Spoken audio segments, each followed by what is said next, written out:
Hello दोस्तों, MB English book solution आप लोगों को चल रहा है और सेट 1 हम लोग आपको करा रहे हैं जो एसएससी स्टेनो एग्ज़ाम में ही आपका आया हुआ है, जिसका ये सेट 1 का पार्ट 3 आज हम लोग सोल्व करा रहे हैं। 2023 बुक ये जो आपको सामने दिख रही है 199 सेट्स की, इस वाली बुक का सॉल्यूशन चल रहा है। बहुत शानदार बुक, बहुत शानदार तरह से आपको कराया जाएगा। सो गाइस, वीडियो को पूरा देखिएगा और जो भी रूल्स आपको लगे नोट करने लायक उसको नोट कर लीजिएगा।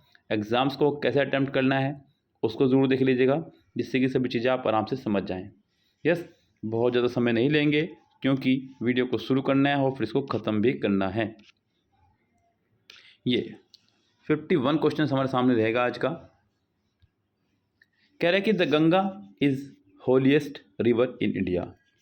देखिए, होलीएस्ट बनाया होली से, इसको सुपरलेटिव बनाया गया है। यस, सुपरलेटिव बनाया गया, इसको HOLY हटा करके IEST लगाया गया है। सुपरलेटिव से पहले हम लोगों को दा लगाना होता है, जो कायदे की बात है। सो द होलीएस्ट यहाँ पर होना चाहिए था। सेंटेंस का आंसर आपका होना चाहिए था यहाँ पर ए करेक्ट। अगले वर्ड में आपको बताना है इसका सिनोनियम्स।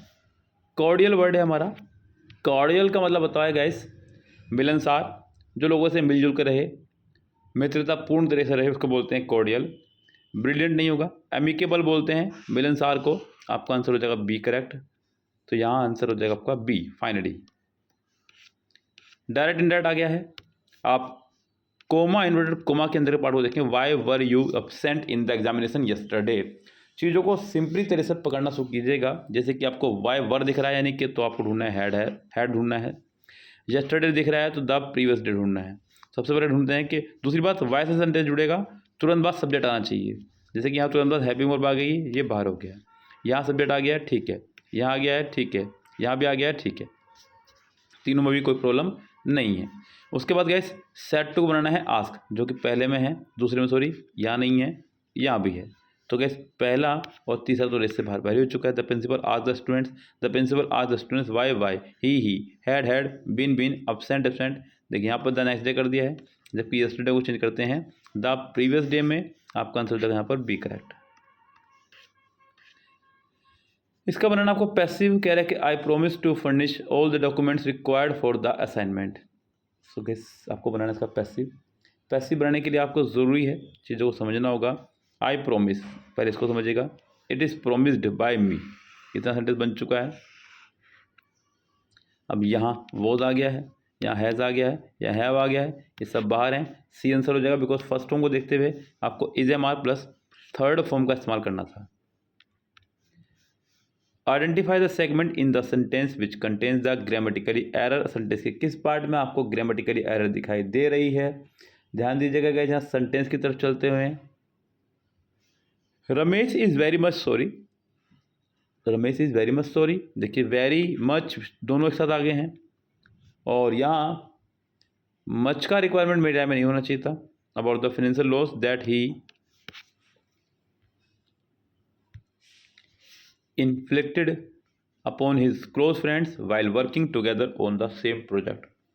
So guys, यहाँ सेंटेंस में वेरी के साथ में मच का इस्तेमाल नहीं होगा। सेंटेंस में देखा जाए तो यहाँ डी पार्ट में आपके हो जाएगी एरर। डी पार्ट हो जाएगा हमारे यहाँ पे एरर। हम चलेंगे यहाँ से नेक्स्ट पार्ट की तरफ, नेक्स्ट सेंटेंस की तरफ। Sentence number 56, select the most appropriate option to fill in the blanks. Guys, ये क्वेश्चन आपका है फिल इन द ब्लैंक से। The new teacher dash emphasis on overall development rather than only on academic. तो कैसे यहाँ ध्यान देना है। The new teacher realized, arranged, led, release। तो कैसे यहाँ एक पूरा फ्रेजल वर्ब की तरह इस्तेमाल होता है। ले एम्फेसिस ऑन पूरा वर्ड है ये, जिसका मतलब होता है गाइस किसी बात पर जोर देना। किसी बात पर जोड़ देने के लिए इस्तेमाल करते हैं इस वर्ड को हम लोग। यहाँ आपका आंसर हो जाएगा सी करेक्ट पूरी तरह से। What is an antonyms of the foremost. Foremost का मतलब होता है सबसे महत्वपूर्ण। सबसे महत्वपूर्ण इसका मतलब होता है फोरमोस्ट। और कैसे यहाँ इसका बताना है एंटोनिम्स, तो एंटोनिम्स हो जाएगा इसका फर्स्ट, अनइम्पोर्टेंट, पैशनेट या मैच्योर। तो कैसे यहाँ इसका आंसर हो जाएगा अनइम्पोर्टेंट, जो कि इम्पोर्टेंट ना हो, जो इम्पोर्टेंट ना हो। सबसे इम्पोर्टेंट बिल्कुल भी इम्पोर्टेंट ना हो। आपका आंसर हो जाएगा यहाँ पर सी करेक्ट। चलिए आपको बनाना है passive. My student greet me with a smile every morning. Greet क्या है हमारी फर्स्ट फॉर्म। फर्स्ट फॉर्म है तो क्या ढूंढना है मुझे, इज एम आर। सेंटेंस किससे बनेगा मेरा, ये आई से, क्योंकि आई हमारा मी हो गया ना ऑब्जेक्ट, मी का हो जाएगा आई। आई एम ग्रीटेड कायदे में तो ये तो वो नहीं आना चाहिए था, आई एम ग्रेटेड यहाँ पर है, आई एम बीइंग नहीं आएगा, और ये तो बिल्कुल ही गलत हो गया है। तो आपका आंसर हो जाएगा यहाँ पर सी ऑप्शन करेक्ट। और गाइस ये है आपका आरसी यानी कि रीडिंग कम्प्रीहेंशन, और मैंने आपको बताया कि इसको आप लोग खुद से करेंगे। यहाँ पर इसके लिए किसी प्रकार के कोई भी ट्रिक अवेलेबल नहीं है, सिर्फ रीडिंग करना है, जवाब देना है। यहाँ पर आपकी रीडिंग हैबिट्स पर डिपेंड करता है कि आपकी रीडिंग हैबिट कैसी है। अगर आपका रीडिंग हैबिट अच्छा है, यानी कि आपको डेली कुछ ना कुछ रीड करने की आदत पड़ी हुई है, तो ये आपके लिए इजी पड़ सकता है। अदरवाइज ये आपके लिए टफ पड़ेगा, क्योंकि बच्चे सोचते हैं कि इसको हम लोग एग्जाम से 10-15 दिन पहले करेंगे। ये बिल्कुल गलत बात है।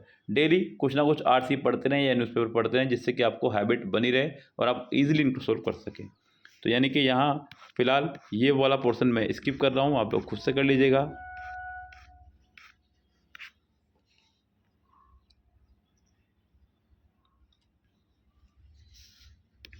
यस, सो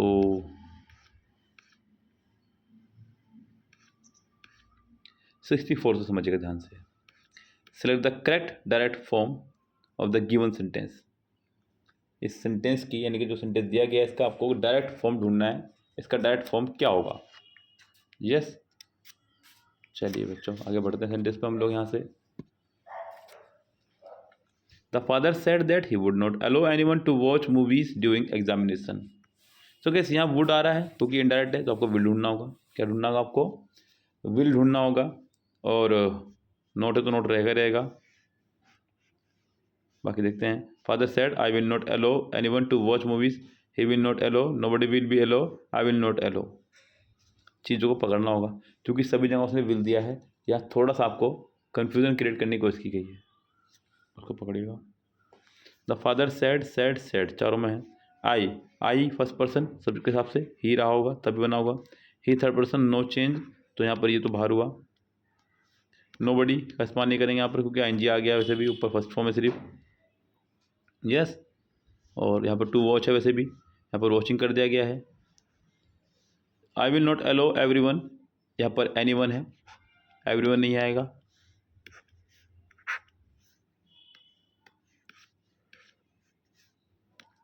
डी हो जाएगा आंसर आपका। ये है आपका इनडायरेक्ट फॉर्म से। Rohit sad he is joining the new job today. Rohit sad that he was joining the new job that day. Today को दैट डे बदलना है, यहाँ पर ये गलत हुआ, यहाँ पर दैट डे, यहाँ भी बाहर हुआ। सेंटेंस का आंसर आपका हो जाएगा सी करेक्ट। अगला है बच्चों हमारा ईडियम्स यानी कि मुहावरा। आपको बताना है ऑन हर लास्ट लेग्स का मतलब क्या होता है। तो gas on her last leg मतलब अपने बिल्कुल अंतिम पड़ाव पर, यानी कि बिल्कुल मरने के बिल्कुल बहुत नज़दीक होना, मरने के कगार पर होना। तो नियर टू डेथ, आपका आंसर हो जाएगा B option correct. To dash yourself from cold wear warm cloth. To dash yourself from cold, यानी कि अपना आपको कोल्ड से बचाने के लिए आपको वार्म क्लोथ पहनना चाहिए। To protect yourself, to defend तो सुरक्षा करना होता है, शेल्टर मतलब कवच, प्रोहिबिट मतलब रोकना। तो क्या यहाँ पर to protect yourself from cold, अपने आप को कोल्ड से बचाने के लिए तुम्हें गर्म कपड़े पहनने चाहिए, ये कहना चाह रहा है। आपका आंसर हो जाएगा यहाँ पर ए ऑप्शन करेक्ट।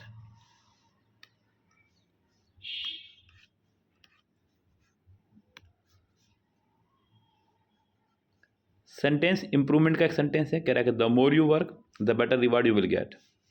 सेंटेंस में यहाँ पर एक लगातार बढ़ने वाली परफॉर्मेंस या फिर घटने वाली परफॉर्मेंस चल रही है। इस कंडीशन में क्या होता है गैस, कंपैरेटिव डिग्री का इस्तेमाल करते हैं, और उससे पहले दा का एक रूल ध्यान रखना। अगर कंपैरेटिव डिग्री के बाद बच्चों देन ना हो, अगर कंपैरेटिव डिग्री के बाद देन ना हो, तो कंपैरेटिव डिग्री से पहले हम लोग दा का इस्तेमाल करते हैं। The more you work the better reward you will get, आपका आंसर हो जाएगा ए नो इम्प्रूवमेंट, क्योंकि सेंटेंस सही है। मोर खाली नहीं आएगा, बताना चाहिए था, और ये भी गलत है और ये भी रॉन्ग ही है। What about going on a drive he said we have a car. ध्यान दीजिएगा, यहाँ पर वी हैव अ कार हो जाएगा हैड अ कार। सबसे पहली बात तो वी को हम चेंज करते दे में, दे हैड अ कार, यहाँ पर भी है, यहाँ नहीं आया है, यहाँ पर भी है, यहाँ पर भी है। पिछला हिस्सा, what about going on a drive, he said, he begged to, जी नहीं टू नहीं आएगा, टू हटाने के लिए तो मेहनत ही की जा रही है सारी। He suggested going on a drive, और यहाँ सेंटेंस में सजेस्टेड आ सकता है insisted on going on a drive as they had a car, तो कैसे इंसिस्टेड नहीं जोड़ नहीं होगा यहाँ पर, सिर्फ सुझाव एक तरह का, तो आपका आंसर हो जाएगा यहाँ पर सी ऑप्शन ही करेक्ट।